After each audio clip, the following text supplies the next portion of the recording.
देखो ये अभी कल लगा था क्या, चंद्र ग्रहण। कई बार बता दिए हैं, चंद्र ग्रहण तब लगेगा जब अमावस्या हो। अमावस्या किसे कहते हैं? अमावस की रात, ऐसे याद कर लो। यानी रात के समय चंद्र ग्रहण, यानी अमावस्या में चंद्र ग्रहण, और पूर्णिमा में सूर्य ग्रहण। अमावस्या और पूर्णिमा तब होता है, सूर्य तो कभी आधा दिखता नहीं पूरा, तो सूर्य ग्रहण तो चाहे जब लगे, लेकिन चंद्र ग्रहण तभी लगेगा जब सूर्य चंद्रमा क्या हो, कंप्लीट। एक आप लोगों को श्लोक पढ़ाएंगे, वक्र चंद्रमा ग्रसे न राहु। न राहु अगर आधा चंद्रमा है, यानी अगर टेढ़े लोग हैं, जैसे जौन पेड़ टेढ़ रहत है ओके क्यों ना काटत, और जो पेड़ सीधा होत कहथिन एकर तख्ता बन जाए, एकर किवाड़ी पल्ला बन जाए, तो वहाँ पढ़ाएंगे हिंदी में श्लोक है, वक्र चंद्रमा ग्रसे न राहु। यानी टेढ़ा अगर चंद्रमा भी रहेगा तब उसको राहु और केतु नहीं ग्रसते। यानी जब चंद्रमा सीधा हो जाता है पूरा गोल, तब राहु और केतु भी उसको क्या करते हैं, ग्रसते हैं। देखो कल था पूरा फुल मून था, तो फुल मून में ही ग्रहण लगेगा, आप आधे में नहीं लगेगा। तो ये ऐसे कहावत भी है, जो टेढ़े लोग होते हैं उनको कोई सताता नहीं, जो सीधे साधे रहते हैं उसी को। और आप देख लो, जो पेड़ सीधा होगा उसी को काटेंगे, जो टेढ़ा मेढ़ा होगा उसको कोई काटेगा नहीं, जानते हैं उसका कोई कुछ बनने वाला नहीं। तो इसी पे श्लोक है, वक्र चंद्रमा ग्रसे न राहु। ठीक, चलिए हम लोग कल देख रहे थे जेनेटिक्स, और लड़की अब बात मत करो, बच्ची पूछ ले ना तो जान ल है। जेनेटिक्स पढ़ा रहे हैं, और जेनेटिक्स में आप लोगों को कहे थे कि जेनेटिक्स कहते किसे हैं? जेनेटिक्स के पिता फादर मेंडल को कहा जाए, Gregor John Mendel. Gregor John Mendel, Gregor John Mendel पादरी थे ना, पादरी का काम करते हुए 7 सालों तक इन्होंने अध्ययन किया। और किसके पौधे पर अध्ययन किया? मटर के पौधे। मटर के पौधे को, मटर का वैज्ञानिक नाम होता है पाइसम सटाइवम। क्या नाम है? Pisum sativum. और इनका लगातार 7 वर्षों का मेहनत किए, और मरने के बाद इनके जब चीज़ों का अध्ययन किया गया तब देखा गया कि एकदम महत्वपूर्ण चीज़ जो भी इन्होंने बताया है वो सब कुछ है। इन्होंने जीन शब्द नहीं दिया था, जीन शब्द को दिया था जोहानसन नामक विद्वान ने। किसने? जोहानसन। तो जीन शब्द किसने दिया था? जोहानसन। लेकिन जीन शब्द को उन्होंने जीन न कह करके बल्कि कारक कहा था, फैक्टर। तो जीन को उन्होंने कहा था कि कारक, एक शरीर में कारक जो होता है वह शरीर के लक्षणों का क्या करता है? निर्धारण। यानी आपके बाल घुघराले होंगे कि बाल काले होंगे, बड़े होंगे, छोटे होंगे, जो भी है वो सब कौन डिपेंड करता है? जीन। समझ गए? तो जीन को उन्होंने फैक्टर यानी कारक कहा था। ये पूछेगा आपसे प्रश्न कि मेंडल ने जीन को क्या कहा था? कारक कहा था। मेंडल के अनुसार जीन को उन्होंने क्या कहा था? कारक। जीन शब्द किसने दिया? जोहानसन ने। जीन किसमें होता है? क्रोमोसोम। ये क्रोमोसोम की संरचना है, जब आप लोग पढ़ेंगे कोशिका, ये ऐसे करके इस तरह से, ठीक, ये करके ऐसे रिंचनुमा संरचना रहता है। ये क्रोमोसोम आगे बढ़ रहा है, ये, और यही है क्या? डीएनए। ये देखिए, ये है क्रोमोसोम, ये क्या है? क्रोमोसोम। और ये है यहाँ से डीएनए, और डीएनए को बड़ा करके एक एक सेगमेंट लोगे, एक एक छोटा छोटा खंड लोगे, तो वही कहलाएगा क्या? जीन। डीएनए के छोटे छोटे खंड ही क्या कहलाते हैं? जीन। और यही जीन हमारे लक्षणों का निर्धारण। तो जीन किसे कहेंगे? जीन वे होते हैं जो हमारे लक्षणों का निर्धारण करते हैं। तो देखो, और 2-3 चीज़ और, माने पुराने तो पिता हैं कौन? मेंडल। आजकल आधुनिक पिता कहा जाता है कि जेनेटिक्स के ना, जेनेटिक्स माने आनुवांशिकी के आधुनिक पिता कौन हैं? तो उनका नाम है टी.एच. मॉर्गन। क्या नाम है? टी.एच. मॉर्गन। और जीन में ही, अगर जीन में आपके बदलाव हो गया तो ऐसी स्थिति में कोई भी चीज़ बदल सकता है। किसमें बदलाव से? जीन में। किसमें बदलाव से? जीन। आप देखो, आजकल देख रहे होंगे करेला पहले इतना बड़ा आता था, ठीक, अब करेला इतना बड़ा हो गया है। करेला में किसका जीन डाल दिया गया है? लौकी का। लौकी या चिचिंडा का? चिचिंडा ना, चिचिड़ा कहते हो, वही उसको क्या कहते हो? बड़ा वाला होता है सांप की तरह, चिचिड़ा, ठीक। तो ये है, सोचो, इसका जीन निकाला गया और किसमें फिट कर दिया गया? करेले में। ये जो किए थे ना, ये हरगोविंद खुराना थे। कौन? हरगोविंद, भारतीय वैज्ञानिक थे। इन्होंने बहुत बड़ी उपलब्धि हासिल कर ली जब इसको किया। तो अब किसी भी चीज़ में, अब जैसे कोई चीज़ छोटा है तो उसके साइज को, बढ़ती हुई जनसंख्या को देखते हुए उसके साइज को बड़ा करना है। तो उसके साइज को बड़ा करने के लिए इन्होंने क्या किया, ये जो जीन था किसका, चिचिड़ा का या लौकी का, उसको उठा करके छोटे वाले करेला में डाल दिया। उन्होंने देखा पहले इसको कि कौन सा जीन है जो इसको लंबा कर रहा है, कौन सा जीन ऐसा है जो इसको क्या कर रहा है, लंबाई को वृद्धि कर रहा है। वही जीन उन्होंने निकाल लिया और निकाल करके करेले के लिए कंजर्व कर लिया और उसको इसमें डाल देते हैं।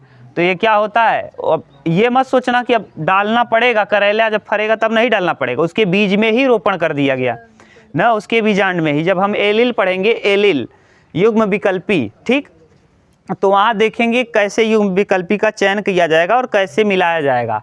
तो वहाँ इसका जीन निकाल कर इसमें डाल दिया गया। जब इसका जीन इसमें डाला गया तो देखा गया कि ये भी क्या हो गया, बड़ा हो गया। लेकिन इस बड़े वाले का खोज किसने किया था, इसका माने इस वाले का हरगोविंद खुराना, जो एक भारतीय वैज्ञानिक थे। कौन, भारतीय वैज्ञानिक। तो आपसे पूछा जाएगा माने जीन को देख करके दूसरे जीन को बनाने की प्रक्रिया किसने चालू की, हरगोविंद खुराना। आधुनिक आनुवंशिकी के जनक टी.एच. मॉर्गन। 4-5 प्रश्न है, आप जानते रहो। आधुनिक आनुवंशिकी के जनक टी.एच. मॉर्गन। गैमेट शुद्धता किसने दिया, टी.एच. मॉर्गन। गैमेट शुद्धता टी.एच. मॉर्गन। तो गैमेट शुद्धता किसने दिया, टी.एच. मॉर्गन। आधुनिक आनुवंशिकी का जनक टी.एच. मॉर्गन। ठीक, आपसे पूछा जाएगा में आनुवंशिकी के जनक, आधुनिक नहीं, आनुवंशिकी के जनक Gregor John Mendel. Gregor John Mendel किसके पौधे पर अध्ययन किया, मटर के। किसके पौधे, मटर। मटर के पौधे पर अध्ययन किया। तो मटर का वैज्ञानिक नाम पाइसम सटाइवम, पाइसम सटाइवम। ये हो गया। इसके बाद और आपसे पूछा जाएगा कि जो जीन है, जीन शब्द किसने दिया, जोहानसन ने। जीन शब्द किसने दिया, जोहानसन ने। जीन शब्द जोहानसन। लेकिन आपसे पूछा जाएगा कि जीन को मेंडल ने क्या कहा था, कारक कहा था, फैक्टर। तो मेंडल ने जीन को कारक कहा था। मेंडल ने जीन को क्या कहा, कारक। ये सब प्रश्न बार बार पूछे जाते हैं एग्जाम में, आप याद करके रखो। अगर बोलो तो सब लिखें और नहीं तो आप याद कर लो, लिख लेना। बोल तो रहे, वीडियो देख करके रोक करके क्या करो, लिखो। ठीक, ये अब हम लोगों को कल हम लोगों ने देख लिया था जेनेटिक्स यानी आनुवंशिकी कहते किसे हैं। तो कल आपने देखा था कि आनुवंशिकी जो है यह वंशागति और विविधता का अध्ययन ही क्या कहलाता है, आनुवंशिकी। वंशागतिकी और विविधता का अध्ययन आनुवंशिकी। हेरिडिटी ना, हेरिडिटी मतलब एक पीढ़ी से दूसरी पीढ़ी में लक्षणों का स्थानांतरण ही क्या कहलाता है, वंशागति। जैसे पिता के कुछ गुण पुत्र में जाते हैं ना, पिता के कुछ गुण किस में गए, पिता और माता का कुछ गुण पुत्र में, तो वही कहलाता है क्या, वंशागति। जैसे आप लोग कहते होंगे देख करके, इनका नाक बाबू के दैया बा, इनका आँख मम्मी के दैया बा। तो ये सब जो है ये किसको कहा जाता है, ये कहलाता है वंशागत की, यानी एक पीढ़ी से दूसरी पीढ़ी में स्थानांतरण हुआ। और विभिन्नता किसे कहेंगे, तो ये विभिन्नता जो है जीवों में असमानता, जीवों में असमानता क्या कहलाता है, विभिन्नता। यानी पेरेंट से, यानी माता पिता के अतिरिक्त जो गुण पुत्र में आ गए हैं वही कहलाता है क्या, विभिन्नता। आप लोग देखते होंगे कुछ के माता पिता दोनों लंबे हैं लेकिन पुत्र क्या हो गया, छोटा। या माता है 5 फीट की, पिता हैं 6 फीट के, पुत्र हो गया 5.5 फीट का। तो इन दोनों से डिफरेंट है कि नहीं, तो ये कहलाता है क्या, विभिन्नता। तो ये विभिन्नता आता क्यों है ये भी बता दिए थे, इसका कारण क्या है। तो विभिन्नता का कारण ये है भैया कि 3 कारण। एक है लैंगिक जनन। अलैंगिक जनन में 2 शरीर होता ही नहीं है। अलैंगिक जनन में एक ही शरीर 2 शरीर में बढ़ जाता है। जैसे आलू है, वही आलू को काट करके आप लगा देते हो, तो यानी 2 जीव तीसरे जीव का निर्माण नहीं करते, बल्कि एक ही जीव दूसरे जीव का निर्माण, एक जीव 2 से ज़्यादा भी निर्माण कर लेता है। तो इसी को कहते हैं अलैंगिक जनन। लेकिन विभिन्नता कब आएगा, जब लैंगिक जनन हो। कमल का पौधा अगर आप काट के लगाओ तो कमल ही होगा, बिल्कुल सेम पेरेंट माने पिता की तरह होगा। लेकिन अगर अलग अलग हैं, जैसे आप लोगों ने कुत्ते का उदाहरण लिया था हमने कि 2 अगर कुत्ते का बच्चा है तो 3 या 4 बच्चे होंगे, तो आप देखेंगे कोई ब्लैक कलर का होगा, कोई लाल कलर को। तो इसमें क्या आ गया, विभिन्नता आ गया, इसके कलर में विभिन्नता आ गया। तो ये है पहला लैंगिक जनन। अगर लैंगिक जनन नहीं होता तो विभिन्नता नहीं आता, बिल्कुल सेम एक ही कलर, हरे रंग कमल का फूल होता तो हरे रंग का, गुलाब फूल था लाल कलर का। अब इसमें देखो, हाँ बोलो। पेड़ पौधे में लैंगिक अलैंगिक दोनों होता है। पेड़ पौधे में लैंगिक और अलैंगिक दोनों। अलैंगिक जनन जैसे किसे कहेंगे, जैसे हम लोग कमल का फूल डंठल काट के लगा दें, अलैंगिक जनन। और भौरा, कभी कभी आप लोग मटर का फूल देखिए, मटर का फूल दो वाइट कलर का भी होता है, गुलाबी कलर का भी हो जाता है। तो ऐसा हुआ क्यों? क्योंकि भौरा बैठ करके आया। याद करो आप लोगों को जब पढ़ाए थे बॉटनी, इसीलिए बॉटनी का क्लास अलग पढ़ाए हैं और जूलॉजी का अलग, जैसे आपको कन्फ्यूजन ना हो। आप याद करो, परागकण था, परागकण का वर्तिकाग्र तक पहुंचना।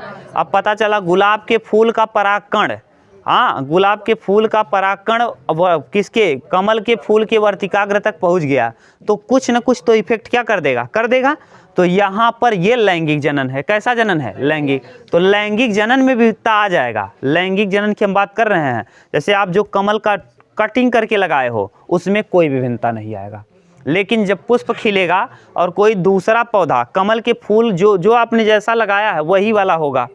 लेकिन अगर दूसरा कोई आपने भौरा आया और कहीं दूसरे पौधे का निषेचन उसके पैर में लगा था परागकण, और यहाँ पर आ गया और इसके बीजांड में घुस गया वर्तिकाग्र से, तो इसका जो फूल होगा वो चेंज हो जाएगा, फूल कलर इसका क्या हो जाएगा, चेंज। तो ये है क्या, लैंगिक जनन। लैंगिक जनन पौधों में भी होता है, तो पढ़ा तो दिए हैं यार लैंगिक जनन ना। अलैंगिक मतलब क्या है यार, जो टूट जाए। जैसे आलू को काट रहे हो तो यहाँ कहाँ लैंगिक जनन हो रहा है? आलू को काट रहे हो तो आलू को लैंगिक जनन कराया क्या? कोई दूसरा पौधा के वहाँ निषेचन कराया क्या? कुछ नहीं, आलू को काट कर अलग कर दिया, ये है अलैंगिक। कमल के फूल को आपने काट कर डंठल लगा दिया, अलैंगिक। ईंख के गन्ने के पौधे को आपने काट के लगा दिया, अलैंगिक। जैसे अब यही बडिंग था, एक ही शरीर था, वो दो भाग में, दो खंडों में टूट गया, अलैंगिक। अब पढ़ा दिए हैं फिर भी आप कंफ्यूज हो अलैंगिक जनन लैंगिक में। अब क्लियर है? तो अलैंगिक जनन में कोई विविधता नहीं आएगा, ईंख के पौधे में कोई विविधता नहीं आएगा अगर काट के लगाओगे तब, और उसमें फूल होगा नहीं। यानी ईंख गन्ने में हमेशा कायिक जनन होगा, कायिक, और कायिक में भी अलैंगिक, अलैंगिक में भी कायिक। ठीक, तो ये अलैंगिक जनन। अलैंगिक जनन में कोई भी विविधता नहीं आएगा। दूसरा विविधता आएगा कहाँ? अलैंगिक जनन में। दूसरा विविधता का दूसरा कारण था क्या? वातावरण, यानी पर्यावरण, इन्वायरमेंट। पर्यावरण आपको बताए थे, चंगू और मंगू दो भाई एक ही जगह पैदा हुए। चंगू को आपने वेस्ट इंडीज में भेज दिया, मंगू को रूस में, तो मंगू गोरा हो जाएगा और चंगू काला, क्योंकि उसका वातावरण वैसा ही है।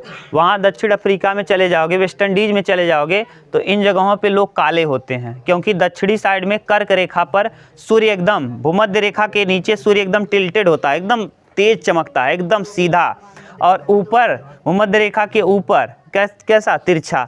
तो तिरछा चमकता है तो धूप कम लगता है, जिस वजह से यहाँ ठंड ज़्यादा होगा। जहाँ ठंड ज़्यादा होगा, धूप कम होगा, वहाँ के लोग गोरे होंगे, जाहिर सी बात है। तो यहाँ देखो किस वजह से विभिन्नता आ गया, वातावरण की वजह से। ठीक, और एक और आपको लिखवा दिए थे, म्यूटेशन। म्यूटेशन माने उत्परिवर्तन, एकाएक किसी चीज़ में परिवर्तन की वजह से म्यूटेशन। तो म्यूटेशन, ये कोरोना वायरस म्यूटेशन कर रहा था, अचानक चेंजिंग, अचानक बदलाव ही क्या कहलाता है? म्यूटेशन, यानी उत्परिवर्तन कहलाता है। अचानक, जैसे कोई चीज़ अचानक घटना घट जाए और वहाँ रेडिएशन हो जाए, और रेडिएशन से आपके शरीर में कुछ न कुछ डिफेक्ट आ जाए। तो जैसे हिरोशिमा और नागासाकी को बताए थे उदाहरण, 6 अगस्त 1945 और 9 अगस्त को बम गिरा दिया गया, यूरेनियम से निकला रेडिएशन। रेडिएशन ने क्या किया, पूरे भी वहाँ के लोगों के जीन में इंटर कर गया, यानी डीएनए में, क्रोमोसोम में डीएनए, और डीएनए में इंटर करके जीन को प्रभावित कर दिया। और जब जीन को प्रभावित किया तो एकाएक प्रभावित कर दिया, इस वजह से वहाँ के लोग अपाहिज होने लगे। तो ये तीसरा बदलाव था, तो ये विभिन्नता का कारण था। अब हम लोग देख रहे हैं इस तरफ, ये तो ये तीन विभिन्नता के ये कारण 3 हो गया। अब हम लोग देखेंगे वंशागति के क्या क्या कारण हैं, वंशागति का क्या कारण है। तो वंशागति के कारण में आप लोगों को समझना है जीन किसे कहते हैं। पहले क्या समझना है? जीन। जो हमारे लक्षणों का निर्धारण करते हैं वो क्या कहलाते हैं? जीन ना। तो जीन शब्द किसने दिया था? देखो, जीन ना, जीन ही ऐसे कहते हैं, जीन ऐसे ही लिखा है, देखो जीन लिख दिए क्या, जीन, जीन ना। जीन कहते किसे हैं? अब जीन को विषय में समझ लो, ये है, देखो मान लो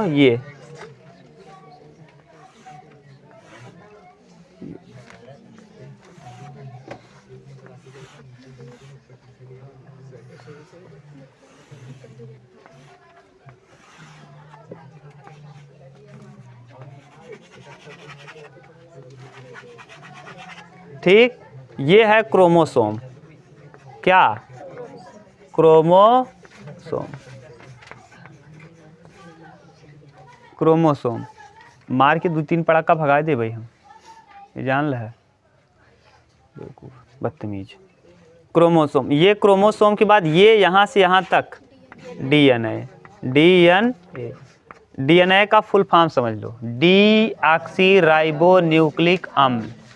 डीऑक्सीराइबोन्यूक्लिक, डीऑक्सीराइबोन्यूक्लिक अम्ल, राइबोन्यूक्लिक अम्ल, न्यूक्लिक अम्ल, डीऑक्सीराइबोन्यूक्लिक अम्ल। ठीक, ये डीएनए का फुल फॉर्म है, जानते रहो आप। डीएनए जो वायरस था कोरोना, वायरस जितने भी होते हैं ये अपवाद होते हैं इसके। किसके? हम लोगों में डीएनए और आरएनए दोनों होगा, हम लोगों में डीएनए और आरएनए। वायरसों में ऐसा नहीं होता, या तो उनमें आरएनए होगा या तो उनमें डीएनए। कोरोना वायरस में केवल आरएनए था। जो भी वायरस हैं एक ही होगा, या तो डीएनए या तो आर, इसीलिए वो ज़्यादा घातक होते हैं। आदमी दोनों रहे तो आदमी पकड़ ले आराम से। अब ये बदल रहे हैं धड़ाधड़ ना, बदलने में बहुत तेज़ी से बदल जाते हैं। तो वायरस में, वायरस अपवाद है, आगे पढ़ेंगे हम लोग, तो जानते रहो वायरसों में या तो डीएनए होगा या तो आरएनए। ठीक, जो कोरोना वायरस था वो कैसा वायरस था? RNA virus. कैसा वायरस? आरएनए। ठीक, ये डीएनए है यहाँ से यहाँ तक। इसी डीएनए में भैया अगर हम इसको ऐसे ऐसे कर लें, ये तो ये देखो खंड बट रहा है, और इसी खंड में ऐसे ऐसे करके रहेगा ये ना, ये इधर इधर, तो यही कहलाता है, छोटा सा इसका खंड ले लें तो यही कहलाता है क्या? जीन। यही यहाँ से यहाँ तक इसका खंड यानी फ्रेगमेंट, यही कहलाता है जीन।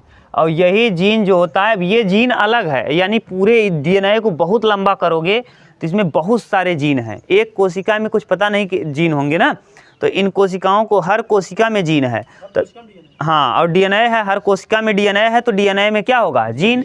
डीएनए के अंदर जीन, तो यानी ये जीन आपका अलग अलग है। ये इसको बड़ा करोगे तो मान लो हो सकता है ये बाल वाला हो तो बाल वाला जीन होगा, अगर ये मान लो आँख वाला जीन है तो आँख वाला होगा। हर अलग अलग फ्रेगमेंट लोगे तो अलग अलग फ्रेगमेंट में अलग अलग चीज़ होगा। आँख वाला रहेगा तो आँख का रहेगा। अगर मान लो किसी के पिता की आँख थोड़ा बड़ी है या छोटा है तो उसका जो लड़का होगा तो ऐसी स्थिति में उसका भी आँख छोटा या बड़ा जैसा होगा उसी तरीके से। क्यों? क्योंकि उसका जीन ही वैसा है। तो आप लोग सुनते होंगे कि इनकर जीन ही ऐसन बा, यही बिना इनकर लक्षण ऐसन बा। सुनते होंगे इनका लक्षण सही नहीं दिखाता है, इनकर जीन गड़बड़ बा। यानी जो गलत काम कर रहा है इसका मतलब उसके पिता का ही नाम बदनाम होता है कि यानी इनकर लक्षण ही ऐसन बा, नहीं इनकर जीन ही ऐसन बा कि इनकर लक्षण ऐसन बा। ये सब कहते नहीं हैं कि पड़ोसी कहन, कहाँ कहन? पड़ोसी कह।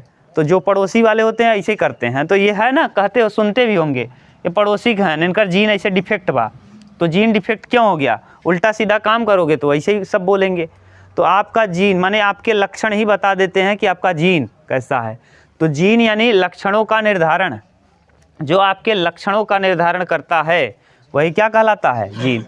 जैसे अब जीन अलग अलग फ्रेगमेंट होंगे ना, जो छोटे छोटे क्या होंगे? फ्रेगमेंट, अलग अलग फ्रेगमेंट ही अलग अलग आपके लक्षणों का निर्धारण करेंगे। तो अब बताओ जीन किसे कहेंगे? डीएनए, डीएनए के खंड, जो हमारे लक्षणों का खंड, जो खंड को अंग्रेजी में लिखना हो तो फ्रेगमेंट लिख लेना, फ्रेगमेंट ना। डीएनए के खंड, जो देखो खंड कर दिए कि नहीं डीएनए का, वहाँ देखो छोटा छोटा, ऐसे मान लो ये डीएनए है, ऐसे और बड़ा बना लो ये, ठीक। ये जो एक खंड ये है, एक खंड ये है, एक खंड ये है, तो ये डीएनए के खंड, डीएनए के खंड जो हमारे लक्षणों का, हमारे लक्षणों का निर्धारण करते हैं, लक्षणों का निर्धारण करते हैं, क्या कहलाते हैं? जीन कहलाते हैं। जीन कहलाते हैं। ये है पहला। जीन किसे कहते हैं? अगर आपसे कोई पूछ ले तो आप बताएंगे कि डीएनए के खंड, डीएनए का छोटा छोटा खंड जो हमारे लक्षण का निर्धारण करता है वही कहलाता है जीन। जैसे बाल कैसा होगा, घुघराला होगा कि काला होगा कि छोटा होगा कि सीधा होगा, बाल का हेयर स्टाइल कैसा होगा, ये सब हमारे कौन निर्धारित करते हैं? जीन। ये हेयर स्टाइल आप मशीन से करवा लो तो अलग की चीज़ है, नहीं तो जो बन गया जीन में वैसा ही रहेगा। देखो यहाँ उठा है तो ये उठा ही रहेगा, अब बनवा लें तो अलग है प्रेशर लगा के, नहीं तो जीन में है आपके, उसको दबा लो, नहीं दबा पाओगे। या तो बड़ा बड़ा रखो लड़कियों की तरह, या तो बड़ा रखो लड़कियों की तरह, तब ये दब जाएगा, और नहीं तो दबने वाला नहीं है। क्यों? क्योंकि हेयर स्टाइल भी आपका किसके ऊपर डिपेंड करता है? जीन के ऊपर। तो ये जीन के निर्धारित किया ना। अब यानी जीन शब्द, अब जो इसके जनक हैं आनुवांशिकी के, उनका नाम है जनक। इसका आनुवांशिकी के जनक का क्या नाम है? ग्रेगर जॉन मेंडल कहना, Mendel, Gregor John Mendel. Gregor John Mendel जनक हैं। इन्होंने जीन शब्द नहीं कहा था, इन्होंने कहा था क्या? फैक्टर, यानी कारक। इन्होंने जीन शब्द को क्या कहा था? कारक। और ये प्रश्न खूब पूछता है। मेंडल जो आनुवांशिकी के पिता हैं, उन्होंने जीन को क्या कहा? जीन को कारक कहा। लेकिन ये जीन शब्द किसने दिया? जीन शब्द दिया जोहानसन ने। जीन शब्द को दिया था जोहानसन ने। किसने? जोहानसन। ये भी प्रश्न पूछता है, ठीक। और आपसे पूछेगा आधुनिक आनुवांशिकी के जनक कौन है, या गैमेट शुद्धता किसने दिया? तो टीएच मॉर्गन। गैमेट शुद्धता किसने दिया? TH Morgan. शुद्धता टीएच मॉर्गन।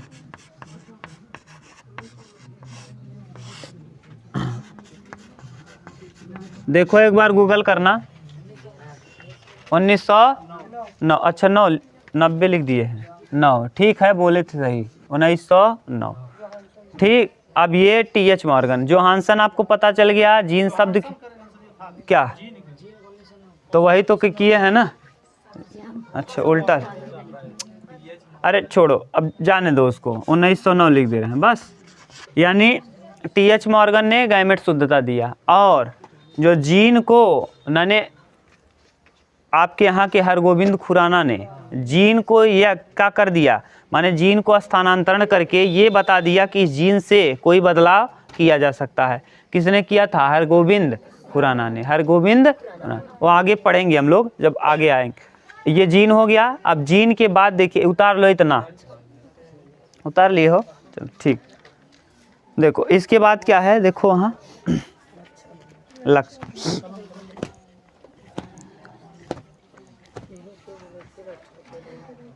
लक्षण हो गया ना।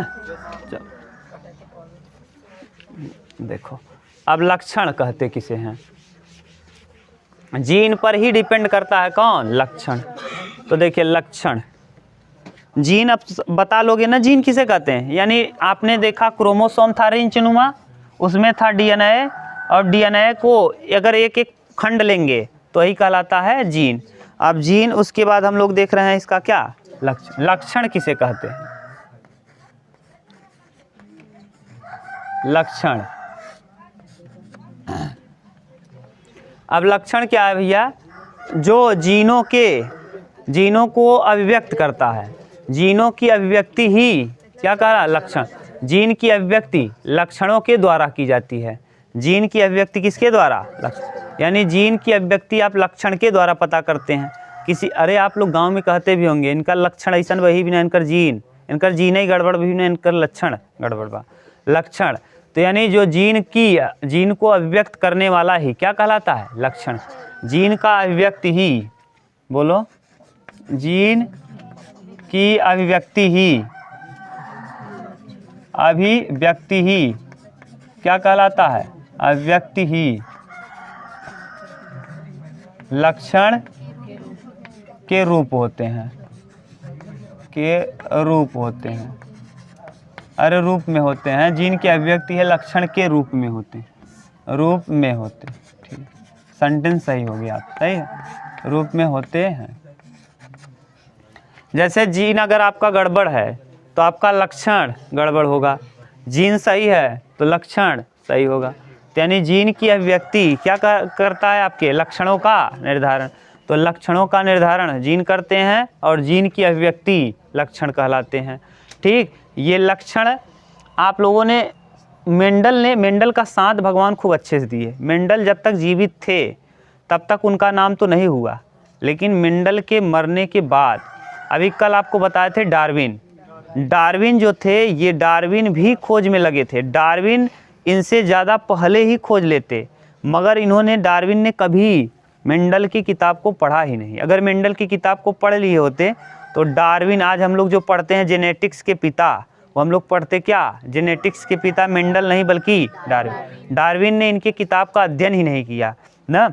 डार्विन भी बहुत महत्वपूर्ण थे। डार्विन ने ही दिया था कि उत्तरजीविता का नियम, उत्तरजीविता माने जो प्रकृति में, माने सिलेक्शन, माने प्रकृति जिसका सिलेक्शन करेगा वही जीवित रहेगा ना। लॉ ऑफ डोमिनेंस, यानी जो प्रभावी रहेगा, प्रभाविता का लक्षण, आगे आप लोग पढ़ोगे मेंडल में, उन्होंने भी बता दिया था।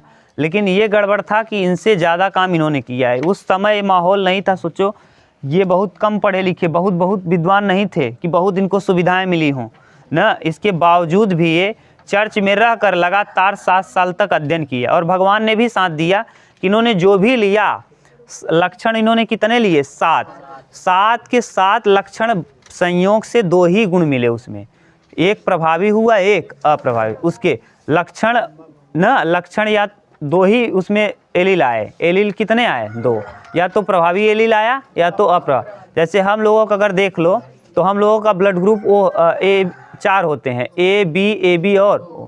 अगर ब्लड ग्रुप पे देखोगे ना तो उनका अपवाद हो जाता है, फेल हो जाता है उनका कंडीशन। क्यों? क्योंकि ब्लड ग्रुप में प्रभावी चारों के चारों हैं।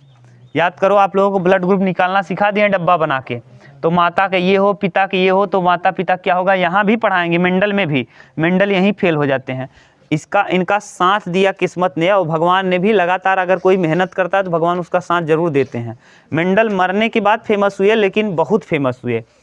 इनका जो भी लक्षण इन्होंने लिया, केवल उसमें 2 ही चीज़ एलील आए, या तो प्रभावी या तो अप्रभावी। इन्होंने कई लक्षण को देखा, उसके बाद केवल 7 लक्षणों को ही ऑब्जर्व किया। कितने लक्षण, 7।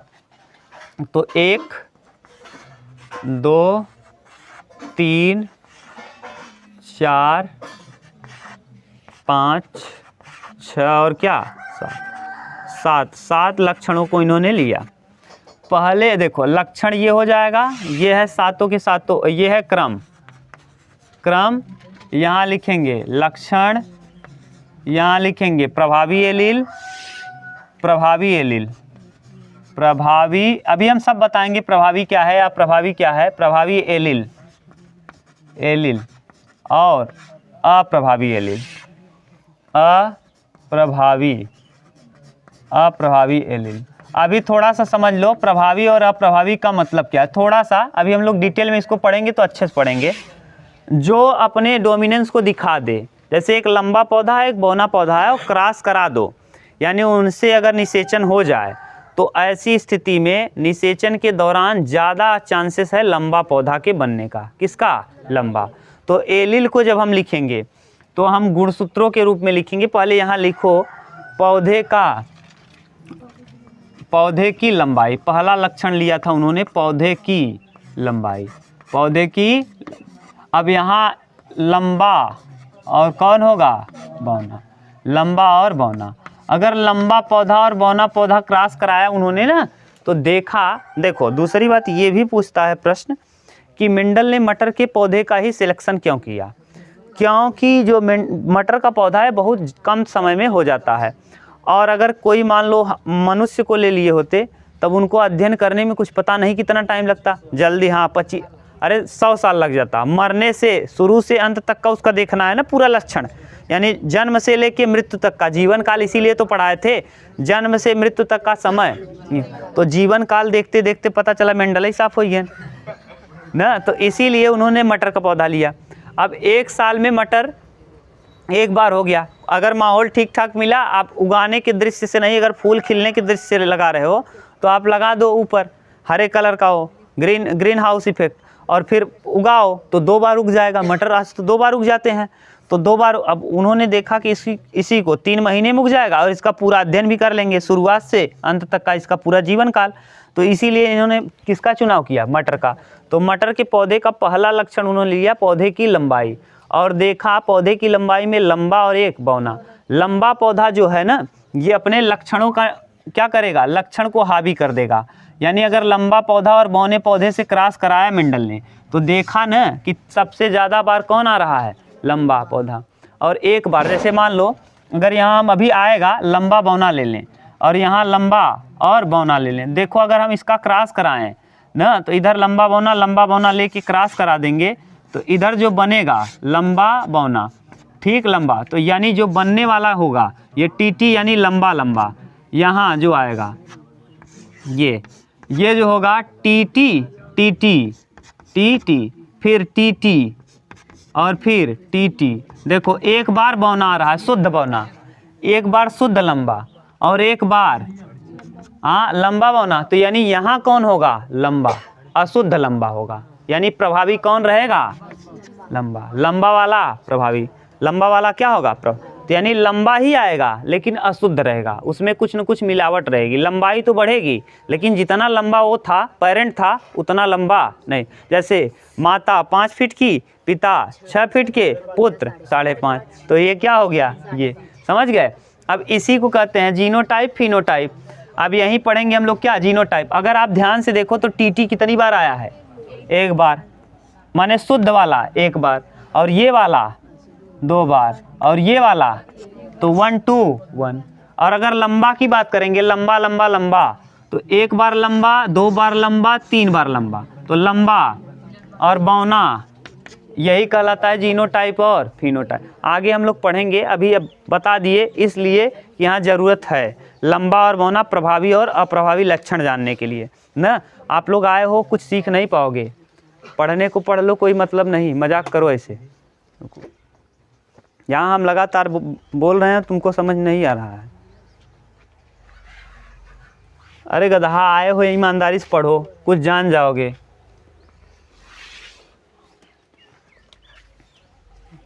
ये हो गया लंबा बौना। अब इसके बाद दूसरा उन्होंने क्या किया? दूसरा लिया फली का रंग। फली का रंग में उन्होंने क्या क्या लिया? एक पीला लिया, ठीक। अच्छा, पहले हरा लिया, हरा प्रभावी था, और फिर पीला, हरा और पीला। जब हरा पीला लिया ना, तो हरा और पीला का क्रॉस कराया तो ज़्यादा चांस किसका आया? हरे का। किसका? हरे का। तो यानी हरा प्रभावी हुआ, हरा रंग। वहाँ देखो लंबा और बौना का आपने क्रॉस कराया, तो लंबा कितनी बार दिखा? 3 बार। 3 बार दिख गया कौन? लंबा। और बौना 1 बार। तो जो बाहर से दिखता है जीनोटाइप, अंदर से फिनोटाइप। जीनोटाइप और अभी हम लिखाएंगे जीनोटाइप और फिनोटाइप। देखो हरा लिया, पीला, तो जब बना ना जो आया, 3 बार आएगा कौन सा कलर? हरे रंग का, और 1 बार पीला। और इसमें अगर शुद्ध रूप से पूछ लेगा तो हरा कलर 1 बार शुद्ध एकदम हरा रहेगा, 1 बार एकदम पीला, और 2 बार ऐसा होगा कि हरा पीला। पीला का गुण कम रहेगा, हरे रंग का ज़्यादा, हरा रंग ज़्यादा दिखेगा। तो प्रभावी कौन हो जाएगा? हरे रंग का, ठीक। तीसरा फली की रंग के बाद फली की आकृति। फली की है आकृति, फली की आकृति। अब आकृति लिख लेंगे। फूला हुआ और सिकुड़ा, डचका पचका, सिकुड़ा, ढचका पचका रहा। एक फूला लिया एकदम मस्त, एकदम फूला हुआ। मटर आप देखते होंगे एकदम फूला वाला, और कभी कभी मटर एकदम ढचका पचका रहता है। तो एक फूला हुआ लिया और एक सिकुड़ा हुआ लिया। इसके बाद फिर चौथा उन्होंने लिया बीज का रंग। बीज का रंग, जब बीज का रंग लिया तो बीज का रंग लिया पीला और हरा। बीज का रंग कैसा कैसा लिया? पीला और हरा। तो ज़्यादा चांसेस किसके होंगे? पीला। अगला बीज का आकार, हाँ हाँ, आकृति आकार, गोला, गोला प्रभावी होगा, झुर्रीदार। हाँ, इसी को दुबे सर खूब बताते हैं।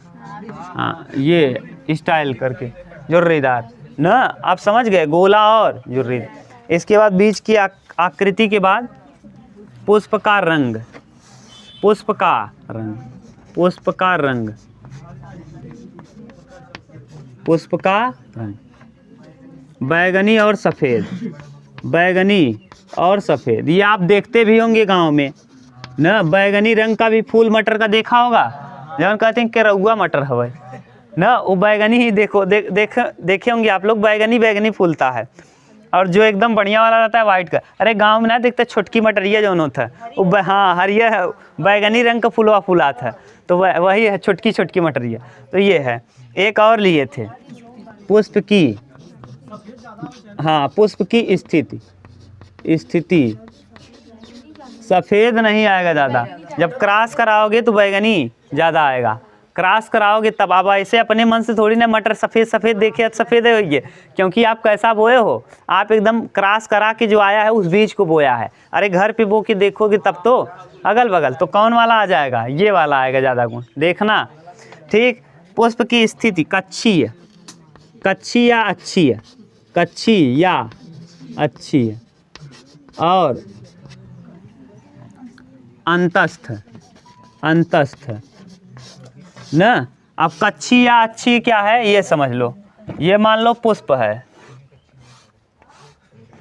ये इस पुष्प पे यहाँ अगर फूल खिला तो इसे कहेंगे कच्ची है।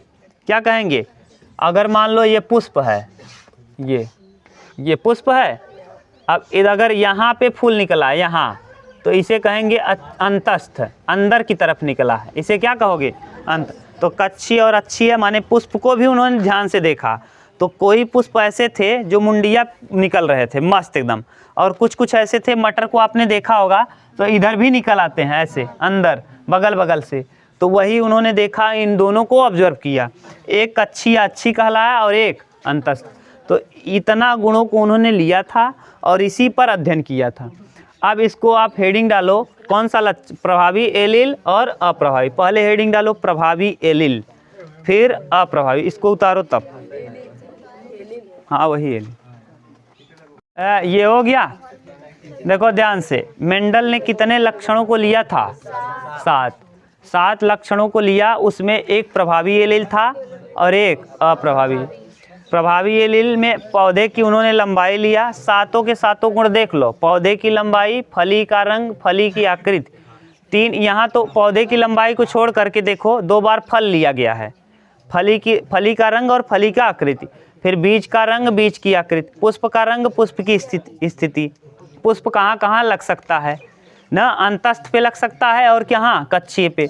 अंतस्थ यानी अंदर की तरफ, और कच्ची माने कलिकाओं में ना, कच्ची तो कलिकाओं में, ठीक। तो ये पूरा आपने देख लिया। तो पुष्प 2 बार, 2 बार बीज, 2 बार फली, देखो 2 बार बीज, 2 बार पुष्प, 2 बार फली ना, और एक पौधे की तो लंबाई, पौधे की लंबाई लिया, फिर एक 2 लड़के यहाँ देखो, तुम लोग अभी पूछ लेंगे बता नहीं पाओगे, एक बार पौधे की लंबाई, 2 बार फली का रंग और फली की आकृति, बीज का रंग, बीज की आकृति, पुष्प का रंग और पुष्प की स्थिति, पुष्प का रंग और पुष्प की स्थिति, ठीक। अब देखो पौधे की लंबाई तो लंबा बौना लिया, फली का रंग हरा और पीला, फली की आकृति फूला या सिकुड़ा हुआ, बीज का रंग पीला और हरा। यहाँ देखो उल्टा हो गया है, देख लो, ठीक। यहाँ यही कन्फ्यूजन होगा आपको। और बीज का आकृति गोला और झुर्रीदार, यहाँ दिक्कत नहीं होगा। पुष्प का रंग बैगनी सफ़ेद, इसमें भी दिक्कत नहीं होगा। और पुष्प की स्थिति कच्ची या अंतस्थ, ये भी दिक्कत नहीं। ये 7 लक्षण लिए, और 7 लक्षण में देखिए उन्होंने कहा कौन, एक प्रभावी है, इस तरफ जो भी है ये प्रभावी हैं, और इस तरफ वाले अप्रभावी। अब जब उन्होंने देखा ना, तो प्रभावी और अप्रभावी को पहले एलिल को डिफाइन किया, एलिल किसे कहते हैं। तो पहले एलिल देख लो, फिर हम लोग देख लेंगे प्रभावी और अप्रभावी, फिर देख लेंगे जीव क्या है और युग्मक क्या है, तब हम लोग देखना चालू करेंगे प्रभावी और अप्रभावी, ठीक। देखो पहले हम लोगों को देखना है एलिल किसे कहते हैं। एलिल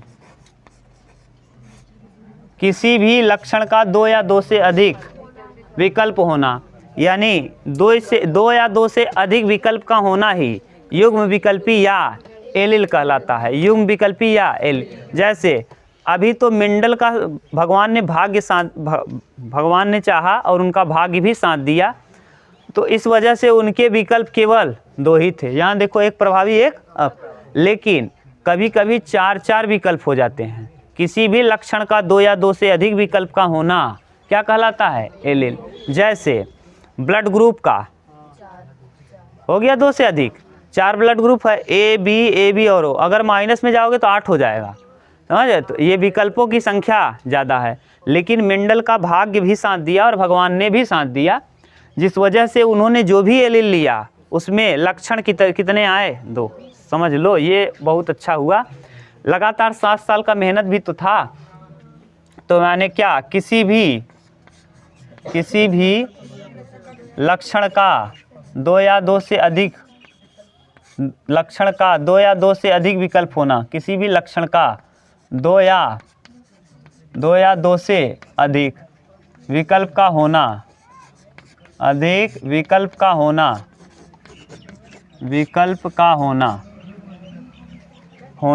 युग्म विकल्पी या एलिल कहलाता है। युग्म विकल्पी या एलिल कहलाता है, या एलिल कहलाता है।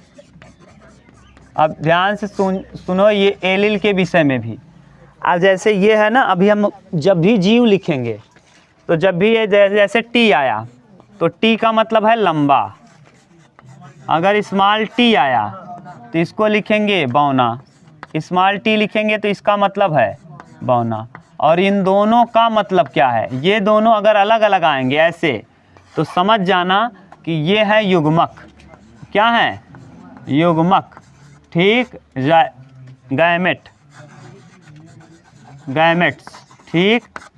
और अगर टीटी आया या टीटी आया तो ऐसी स्थिति में ये लंबा तो है, लेकिन ये दोनों जीव कहलाएंगे। क्या कहलाएंगे? जीव। आप अगर पढ़े हों तो इसके पहले आप लोगों को बता दिए थे जनन। तो जनन में आप लोगों ने देखा था कि नर युग्मक, यानी ये नर प्लस मादा, नर युग्मक यानी स्पर्म, और इधर ओवम। ठीक, न ओवम और स्पर्म मिला था। यहाँ ये थे इसके जोड़े कितने? 23। ये कितना था? 23। और ये भी कितना था? 23 और 23। ये 23 थे। अगर 23 को जोड़ करके यहाँ 46 लिखोगे तो यानी इसी को कहते हैं 2n।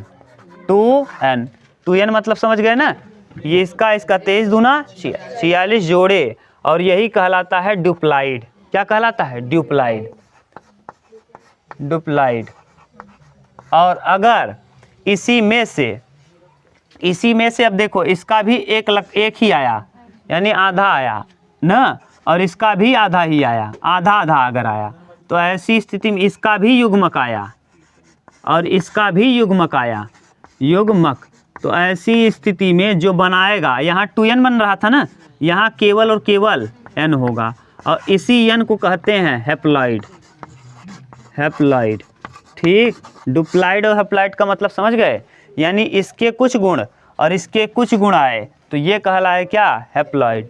और दोनों अगर मिल गए तो डुप्लाइड। डुप्लाइड वाला कंडीशन लैंगिक जनन में नहीं होता, लैंगिक जनन में हैप्लॉइड होता है। क्यों? क्योंकि आपको याद हो तो समसूत्री, अर्ध समसूत्रीय विभाजन, तो यहाँ अर्ध समसूत्री विभाजन होगा ना। तो आप समझ लो, अगर ये आया तो समझ जाना वो जीव नहीं बल्कि क्या है? युग्म।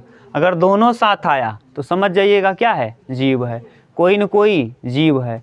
अब जीव का कंडीशन समझ लिए, और अगर एक आ रहा है तो युग्मक है ना। तो युग्मक का मतलब ये अलग अलग रहेगा तो एक तो युग्मक, और जोड़े में रहेगा तो जीव, जोड़े में रहेगा तो जीव। तो अगर पिता का ये है, माता का ये है, तो बनने का चांस क्या है?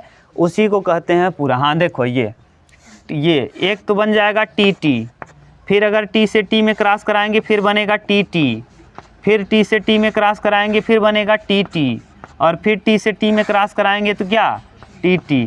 देखो इसमें कौन प्रभावी हो गया है, सब जगह अशुद्ध लंबा आ रहा है। कैसा अशुद्ध, लेकिन है कैसा लंबा, तो इसमें प्रभावी कौन है लंबा। तो इसी को कहते हैं लॉ ऑफ डोमिनेंस, प्रभाविता का नियम। यानी ऐसे गुण, ऐसे एलील जो अपने प्रभाव को व्यक्त कर देते हैं वही कहलाते हैं प्रभावी एलील, और जो अपने प्रभाव को दिखा नहीं पाते वही कहलाते हैं क्या अप्रभावी एलील। यहाँ अप्रभावी हो गया स्मॉल टी और प्रभावी युग्मक हो गया कौन कैपिटल टी। तो इसी को कहते हैं प्रभावी एलील और अप्रभावी एलील। उतारो इसको, तब हम लोग आगे देखते हैं।